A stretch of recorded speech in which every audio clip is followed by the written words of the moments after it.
Amsal pasal 16. Manusia dapat menimbang-nimbang dalam hati, tetapi jawaban lidah berasal daripada Tuhan. Segala jalan orang adalah bersih menurut pandangannya sendiri, tetapi Tuhanlah yang menguji hati. Serahkanlah perbuatanmu kepada Tuhan, maka terlaksanalah segala rencanamu.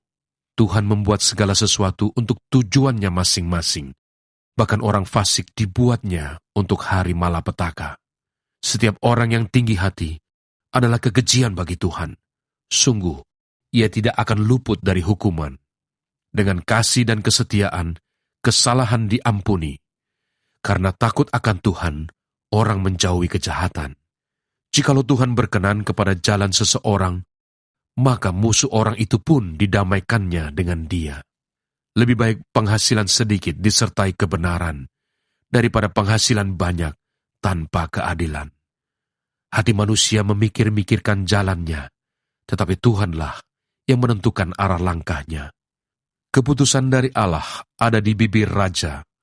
Kalau ia mengadili, mulutnya tidak berbuat salah.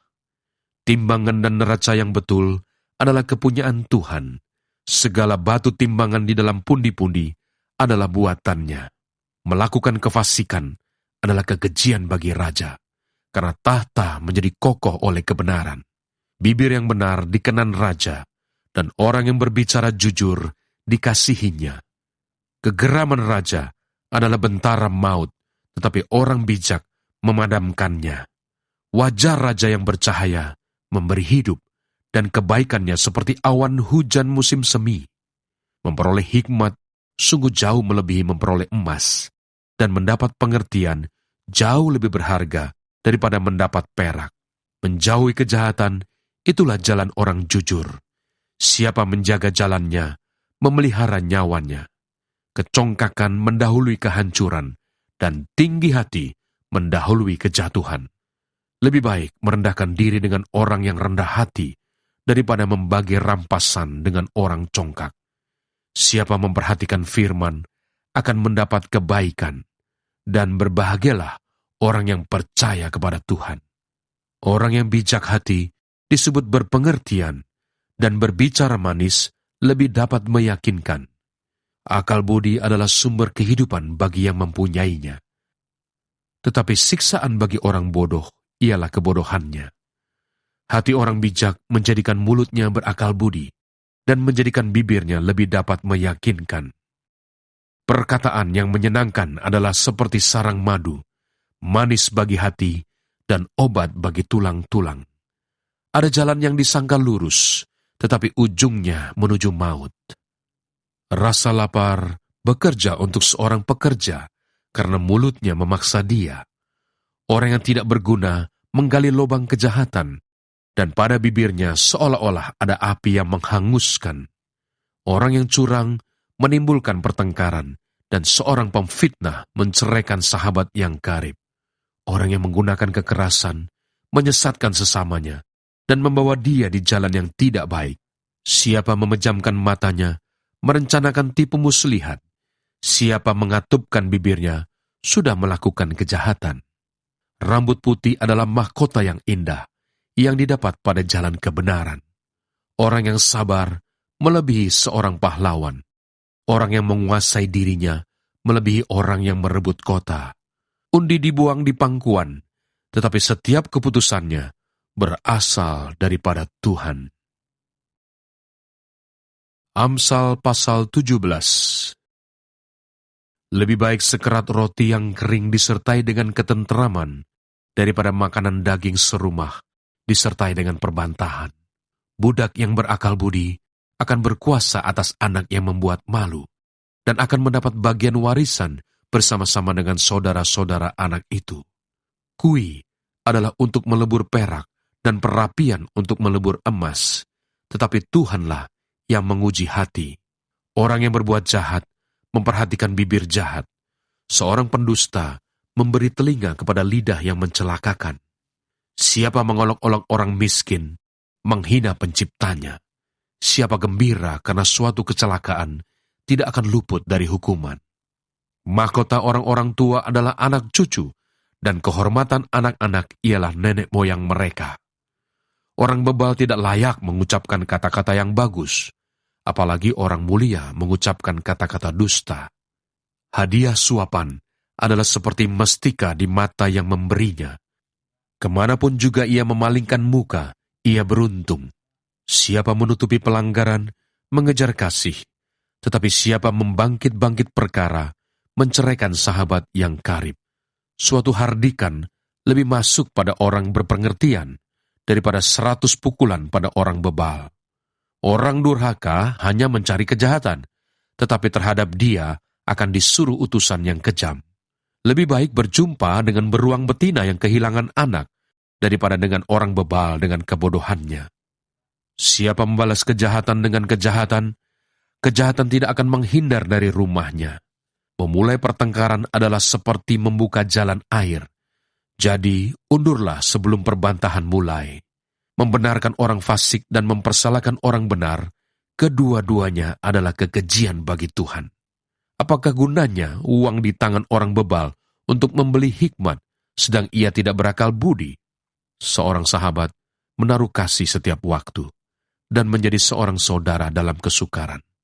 Orang yang tidak berakal budi, ialah dia yang membuat persetujuan yang menjadi penanggung bagi sesamanya. Siapa suka bertengkar, suka juga kepada pelanggaran. Siapa memewahkan pintunya, mencari kehancuran. Orang yang serong hatinya tidak akan mendapat bahagia. Orang yang memutar-mutar lidahnya akan jatuh ke dalam celaka. Siapa mendapat anak yang bebal, mendapat duka, dan ayah orang bodoh tidak akan bersuka cita. Hati yang gembira adalah obat yang manjur, tetapi semangat yang patah mengeringkan tulang. Orang fasik menerima hadiah suapan dari pundi-pundi untuk membelokkan jalan hukum. Pandangan orang berpengertian tertuju pada hikmat, tetapi mata orang bebal melayang sampai ke ujung bumi. Anak yang bebal menyakiti hati ayahnya dan memedihkan hati ibunya. Mengenakan denda orang benar adalah salah. Memukul orang mulia pun tidak patut. Orang yang berpengetahuan menahan perkataannya. Orang yang berpengertian berkepala dingin.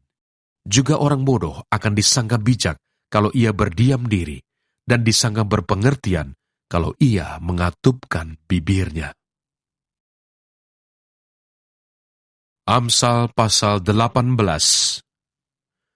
Orang yang menyendiri mencari keinginannya, amarahnya meledak terhadap setiap pertimbangan.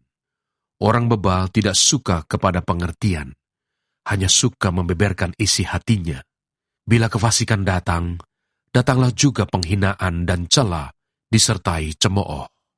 Perkataan mulut orang adalah seperti air yang dalam, tetapi sumber hikmat adalah seperti batang air yang mengalir. Tidak baik berpihak kepada orang fasik dengan menolak orang benar dalam pengadilan. Bibir orang bebal menimbulkan perbantahan, dan mulutnya berseru meminta pukulan. Orang bebal dibinasakan oleh mulutnya. Bibirnya adalah jerat bagi nyawanya.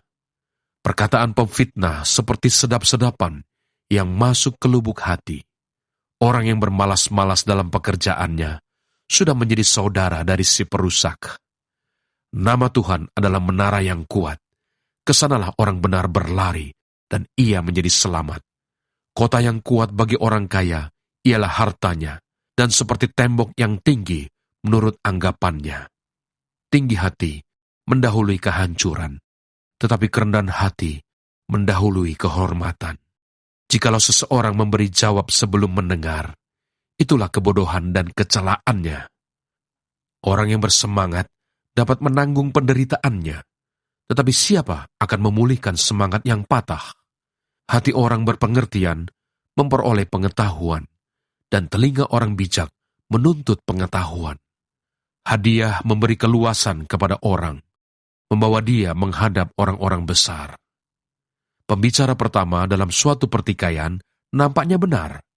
Lalu datanglah orang lain dan menyelidiki perkaranya. Undian mengakhiri pertengkaran dan menyelesaikan persoalan antara orang-orang berkuasa. Saudara yang dikhianati lebih sulit dihampiri daripada kota yang kuat, dan pertengkaran adalah seperti palang gapura sebuah puri. Perut orang dikenyangkan oleh hasil mulutnya. Ia dikenyangkan oleh hasil bibirnya. Hidup dan mati dikuasai lidah. Siapa suka menggemakannya akan memakan buahnya. Siapa mendapat istri, mendapat sesuatu yang baik, dan ia dikenan Tuhan. Orang miskin berbicara dengan memohon-mohon, tetapi orang kaya menjawab dengan kasar. Ada teman yang mendatangkan kecelakaan, tetapi ada juga sahabat yang lebih karib daripada seorang saudara.